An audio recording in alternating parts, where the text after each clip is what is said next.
মানে নিউরোসায়েন্স বলতে কি বোঝে, মানে এই তো থিয়েটারের স্পেক্টার বেসিক আমি কনসেপ্টের কথা বললাম। নিউরোসায়েন্সটা আসলে কি? নিউরোসায়েন্স বলতে গেলে আমাদের যেটা আমি টেকনিক্যালি খুব সাধারণভাবে বোঝানোর চেষ্টা করছি, এটা খুব মানে কমপ্লিকেটেড নাম হয়ে যায়, যেখানে যদি খুব কমপ্লিকেটেড হয় ওখানে মধ্যে কিছু কিছু কিছু তো টার্মিনোলজিতে আটকাতে পারে। সেটা হচ্ছে যে আমাদের আমাদের এই যে আমাদের ব্রেন, এই যে স্পাইনাল কর্ড, এটা একটা পোর্শন, মানে আমাদের নার্ভাস সিস্টেমটাকে আমরা দুটো ভাগে ভাগ করি, একটা হচ্ছে পেরিফেরিয়াল, একটা হচ্ছে সেন্ট্রাল। এই যে ব্রেন আর স্পাইনাল কর্ড যেটা বললাম সেটা হচ্ছে আমাদের সেন্ট্রাল নার্ভাস সিস্টেম, আর তার বাইরে যেগুলো ছড়িয়ে আছে আমাদের শরীরে সেটা হচ্ছে পেরিফেরিয়াল নার্ভাস সিস্টেম। সেটাকে দুটো ভাগে ভাগ করা যায়, একটা হচ্ছে অটোনমিক, একটা হচ্ছে সোম্যাটিক। অটোনমিক মানে হচ্ছে আপনার মানে কিছু করার নেই আর কি, যেগুলো মানে সেলফ রেগুলেটেড যে সমস্তগুলো আছে সেটাও দু রকম হয়, সেটা হচ্ছে সিম্প্যাথেটিক, প্যারাসিম্প্যাথেটিক। সিম্প্যাথেটিক মানে ধরুন আপনি এখানে রয়েছেন, এই মুহূর্তে এখান থেকে জানলা থেকে একটা অজগর শব্দ বের হয়, তাহলে আপনি সঙ্গে সঙ্গে লাফ দিলেন, আপনার হার্টবিট বেড়ে গেল, আপনার ব্লাড প্রেশার বেড়ে গেল। তো এই সবটাই হচ্ছে মানে অ্যারোজিং, এটা সিম্প্যাথেটিক। আর কিছুক্ষণ পর আপনি বুঝলেন না আসলে ওটা একটা অজগর নয়, ওটা একটা এরকম অজগরের মতো একটা কাগজ, তখন আপনি ঠান্ডা হবেন। যে যে নার্ভাস সিস্টেমটা আপনাকে ঠান্ডা করবে সেটা হচ্ছে প্যারাসিম্প্যাথেটিক, আর যেটা আপনাকে উত্তেজিত করে ফেললো, নামটা হয়ে গেল, সেটা হচ্ছে সিম্প্যাথেটিক। এছাড়া সোমাটিক কন্ট্রোল গুলো যেগুলো আছে সেগুলো আমাদের মানে skeletal muscle, voluntary skeletal muscle, যেগুলো আমরা হাত পা রিমুভ করি, এই সমস্ত। তার ফলে একটা আমাদের এই ব্রেন এবং তার সঙ্গে আমাদের স্পাইনাল কর্ডের অ্যাসোসিয়েশন রয়েছে, আর একটা তার বাইরে যেটা আমাদের সারা শরীর জুড়ে ছড়িয়ে আছে, এটা হচ্ছে বেসিক নার্ভাস সিস্টেম। এটাকে আমরা মানে সিএনএস এবং পিএনএস বলি, এটা সেন্ট্রাল নার্ভাস সিস্টেম আর peripheral nervous system. Central nervous system মধ্যে ব্রেন আর স্পাইনাল কর্ড রয়েছে, আর প্লাস পেরিফেরিয়াল নার্ভাস সিস্টেম আমাদের সারা শরীর ছড়িয়ে আছে বিভিন্ন জায়গায়। ইভেন এই যে brain, spinal cord, CNS, PNS, এই সমস্ত কিছু তৈরি হয় নিউরন দিয়ে। নিউরনটা আমাদের মানে মানুষের শুধু মগজের মধ্যে 10 বিলিয়ন নিউরন আছে। তারপরে বুঝতে পারছি শুধু সেন্ট্রাল নার্ভাস সিস্টেম, ব্রেনের মধ্যে শুধু 10 বিলিয়ন নিউরন থেকে সারা শরীর জুড়ে অসংখ্য নিউরন আছে। তো নিউরন গুলোর ছোট্ট স্ট্রাকচার, এটা একদম সোজা জিনিস, সেটা হচ্ছে নিউরনের মধ্যে একটা থাকে ডেনড্রাইটস, তারা সিগন্যাল গুলোকে কালেক্ট করে, একটা সেল বডি আছে, তার মধ্যে নিউক্লিয়াস থাকে, অ্যাক্সন যেটা আছে সেটা দিয়ে তারা সিগন্যালটাকে ক্যারি আউট করে, আর সাইনাপস মানে এই যে থেকে সিগন্যালটা আর একটা নিউরনের সঙ্গে অ্যাসোসিয়েট করে, বা একটা নিউরনে খবর পাঠায়, সোজা কথা। অর্থাৎ এইটা কি আসলে বিষয়টা হচ্ছে যে যখনই আমরা যা কিছু দেখি, আমরা শুনি, আমরা স্বাদ পাই, গন্ধ নিই, শুনি, সবটা আসলে যখন আমাদের ভিতরে যায় তখন একটা ইলেকট্রিক্যাল সিগন্যাল হয়ে, তখন তার কাছে আমি যে দেখলাম, আমি যে আমার দেখাটার সঙ্গে সঙ্গে একটা ইলেকট্রিক্যাল ইম্পালসেস তৈরি হয়, ওই ইলেকট্রিক্যাল ইম্পালসেসটার সঙ্গে সঙ্গে আমার এই যে দেনান্দের আমাদের একটা নিউরন খবর পাঠায়, আর একটা নিউরন ব্রেন থেকে আবার সিগন্যালিং করে, কিছু নিউরনের কাজ হচ্ছে সেটাকে আবার আমাদের সারা শরীরে সেই খবরটা কাজ, ব্রেন কি বললো সেটা নিয়ে আমরা ছড়িয়ে দেওয়া। তো এই নিউরনের কাজগুলো এইরকম কাজ। তো তারা যখন এই সিগন্যালটাকে বহন করে তখন কি হয়, ইলেকট্রিক্যাল সিগন্যালে কনভার্ট করে।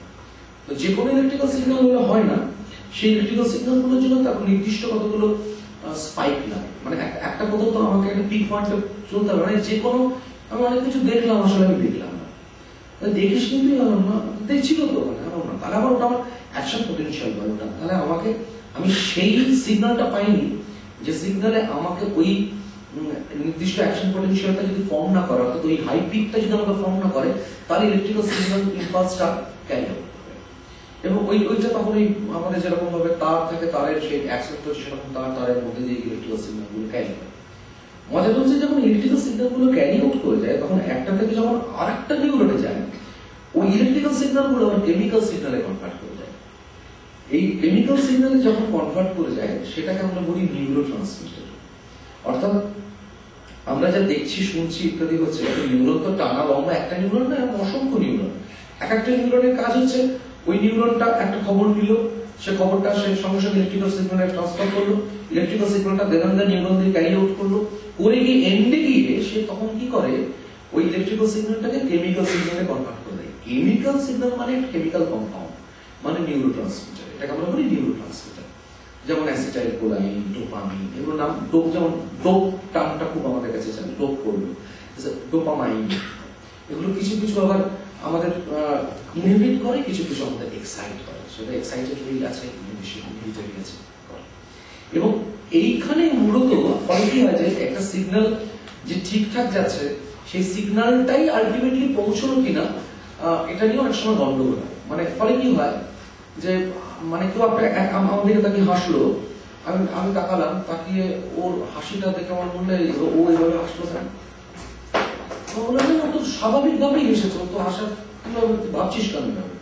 আসলে যেটা হয় সেটা হচ্ছে যে এই যে একটা নিউরোট্রান্সমিটার একটা ইলেকট্রিক্যাল সিগন্যালকে থেকে কনভার্ট করে আবার একটা গিয়ে নিউরনে গিয়ে জুড়ছে, এই সময় বেশিরভাগ ক্ষেত্রে ওই যে ফাঁকা জায়গাটা যেটাকে আমরা বলি সাইন্যাপস, এই দুটোর একটা নিউরন আর একটা নিউরনের মাঝখানে যে ফাঁকা জায়গা ওটাকে বলে সাইন্যাপস। ওই ফাঁকা জায়গাটাতে কেমিক্যাল সিগন্যাল গুলো ক্যারি করছে। ওই জায়গাটাতে বেশিরভাগ ক্ষেত্রে এত ভুল সিগন্যাল, এত ভুল নিউরোট্রান্সমিটার জমে আছে, তারপরে আমি যে সিগন্যালটা পাঠাচ্ছি উল্টো দিকের উল্টো নিউরনটা সেই সিগন্যালটা নিচ্ছে না, তারপরে কি সিগন্যালটা ভুল কোডিফাই হতে হতে হতে হতে যাচ্ছে, যে ফাইনালি আমার যখন ব্রেনে গিয়ে পৌঁছলো আমি তখন ভুল ইন্টারপ্রিট করে গেছি। অর্থাৎ আমাদের কি হয়, নিউরোট্রান্সমিটার গুলো এক্স্যাক্টলি কোন নিউরোট্রান্সমিটারটা হচ্ছে সেটা আমাদের গন্ডগোল হয়। তার ফলে যেটা হয় সেটা হচ্ছে যে দুটো মানে এটাকে বলে সাইনাপসের প্রবলেম বলে। প্রবলেমটি সাইনাপসের ক্ষেত্রে হয় দু ধরনের প্রবলেম আজকাল আপনারা দেখতেই পাচ্ছেন। সেটা হচ্ছে যে মানুষের মধ্যে তৈরি হচ্ছে একটা হাই প্রবাবিলিটি এস্টিমেশন, একটা লো প্রবাবিলিটি এস্টিমেশন। লো প্রবাবিলিটি মানে হচ্ছে দেখবেন কিছু মানুষ আছে তাদের কোনো কিছু ভালো লাগছে না, তুই যাবি ওখানে, না ভালো লাগছে না, চল না একটু সিনেমা দেখি, যা ভালো লাগছে না, চল একটু ওইখানে যাই আমার একটু গল্প করতে, ভালো লাগছে। আবার কিছু কিছু মানুষ পাবেন যারা অল্পে উত্তেজিত হয়ে গেছে, আর হাসিটা স্বাভাবিক না, স্বাভাবিক তো হা হা করে হাসছে, কাঁদছে যখন এমন কাঁদছে, কান্না যাচ্ছে, রেগে যখন যাচ্ছে এমন রেগে যাচ্ছে, রাগ থামছে না। তার ফলে যেটা হচ্ছে যে এই সাইনাপসের মধ্যে এই নিউরোট্রান্সমিটার গুলোর মধ্যে কোথাও যদি কোনো গলদ থেকে যাচ্ছে, সে গলদটা মানে ও ঠিকঠাক নিউরোট্রান্সমিটারটা ক্যারি আউট করতে পারছে না। এটা একটা এই সময়ের সমস্যা বললাম আমি, বলতে গিয়ে সুন্দর করে। এবার সিগন্যালটা তো ক্যারি আউট করে যাচ্ছে আমাদের ব্রেইনে, যেটা বললাম যে 10 লক্ষ 10 বিলিয়ন নিউরন দিয়ে আমাদের ব্রেইন তৈরি, যেটাকে আমরা বলছি dynamic non linear. Non linear dynamic মানে তো বুঝি আমরা, নন লিনিয়ার মানে হচ্ছে বেসিক্যালি যেটাকে বলা যেতে পারে সেটা হচ্ছে যে এটাকে আমরা বলি হচ্ছে বাটারফ্লাই এফেক্ট। মানে দেখবেন যে জীবনে অনেক সময় আমরা অনেক বড় ঘটনা ভুলে গেছি, কিন্তু খুব তুচ্ছ তুচ্ছ ঘটনা আমাদের মনে আছে। এই যে যদি ব্রেনটা খুব লিনিয়ার হতো তাহলে আমাদের বড় জিনিসে আমরা অ্যাট্রাক্টেড হতাম। আসলে ব্রেন খুব ছোট জিনিসে অনেক বড় রিয়াকশন দেখায়, সেই জন্য এটা নন লিনিয়ার। লিনিয়ার যদি হয় তাহলে অনেক বড় বড় জিনিসে, মানে আমি বলতে চাইছি যেটা আমার এরোপ্লেনের ওড়াটা দেখে আমি যত না আমার ব্রেন যত না বেশি চমকাবে, তার থেকে পাখির ওড়াটা আমার দেখে অনেক বেশি চমকাবে। তার ফলে একটা ছোট্ট জিনিস অনেক বড় এফেক্ট হতে পারে, আবার বড় জিনিসের এফেক্ট হওয়ার সম্ভাবনা অনেক কম। সেই জন্য যে লিনিয়ার স্ট্রাকচারে ব্রেন যায় না। এবার এখানে একটা আমি একটুখানি ব্রেনটাকে একটুখানি অ্যানাটমিক্যাল ফাংশনাল এরিয়া এটা একটুখানি আমরা একটুখানি দেখে কি বলতে চাইছি। এটা কি কাজ করছে রে?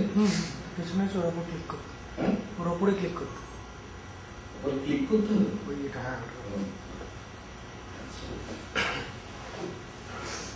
এইটা হচ্ছে ব্রেন। এবার এই দুটো পোর্শন আমরা এটা আমাদের জানি, জাস্ট ছোট্ট করে বলছি যে একটা বড় অংশ যেটা সেরিব্রাম আর ছোট অংশটা সেরিবেলাম, এটা আমাদের মাথার পেছনে থাকে, বড় অংশটা সেরিব্রাম। আর ব্রেন স্টেম যেটা নিচে নেমে আসছে আমাদের স্পাইনাল কর্ডের সঙ্গে অ্যাসোসিয়েটেড হচ্ছে, দ্যাট ইজ ব্রেন স্টেম।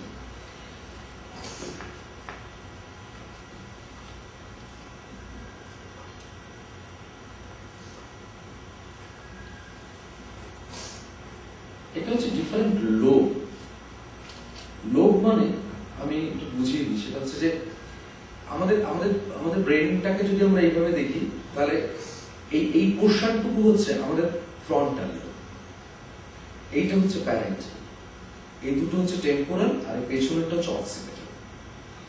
আমাদের ব্রেনের যাবতীয় যে ফাংশন হয় সেটা এই ব্রেনটার সঙ্গে অ্যাসোসিয়েট করে তৈরি করা, অর্থাৎ মানে ডিফারেন্ট লোবের ফাংশনস গুলো ডিফারেন্ট। আমরা একসঙ্গে অ্যাসিমিলেট করে সবটা দেখতে পাচ্ছি, কিন্তু প্রত্যেকটা লোবের ফাংশন কিন্তু আলাদা।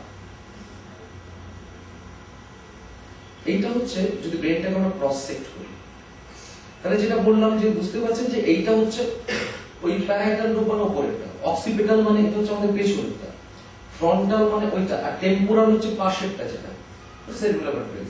এটাকে যদি মাঝখান থেকে নাক বরাবর আমরা ক্রস সেকশন করি তাহলে ব্রেনটা এরকম দেখতে পাই।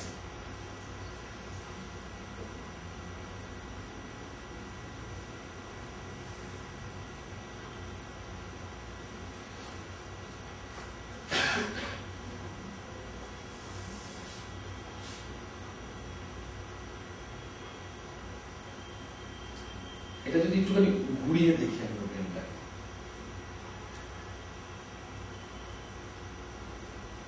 একই রকম ভাবে লোকগুলো বোঝা যাচ্ছে তো, ফ্রন্টাল, প্যারাইটাল, এর পেছনে অক্সিপিটাল, আর এই পাশে চলে এলে সেটা হয়ে যাচ্ছে এই যে গ্রিন জায়গাটা যেটা রয়েছে সেটা টেম্পোরাল। গ্রিন জায়গাটার সামনেটা ফ্রন্টাল, এটা হচ্ছে ব্রেন স্টেম, আর পেছনের এটা হচ্ছে সেরিবেলাম।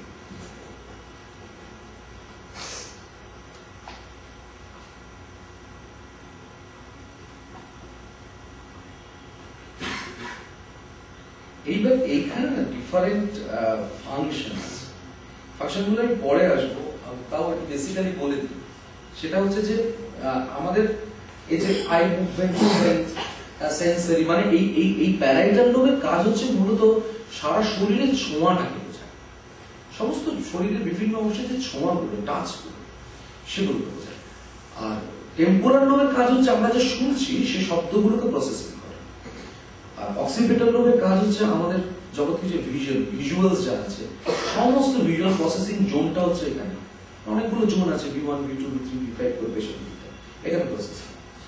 আর আমাদের একদম ফ্রন্টালটাই হচ্ছে আমাদের, মানে যেটা বেসিক্যালি যেটা আমরা বলি কপাল আর কি। তো আমাদের যাবতীয় বুদ্ধিবৃত্তি, আমাদের যাবতীয় হাই থিঙ্কিং পাওয়ার, আমাদের কগনিটিভ পাওয়ার, আমাদের চিন্তা শক্তি, ধী শক্তির মূল প্রসেসিংটা হয় হচ্ছে কপালে। That is the higher mental functions.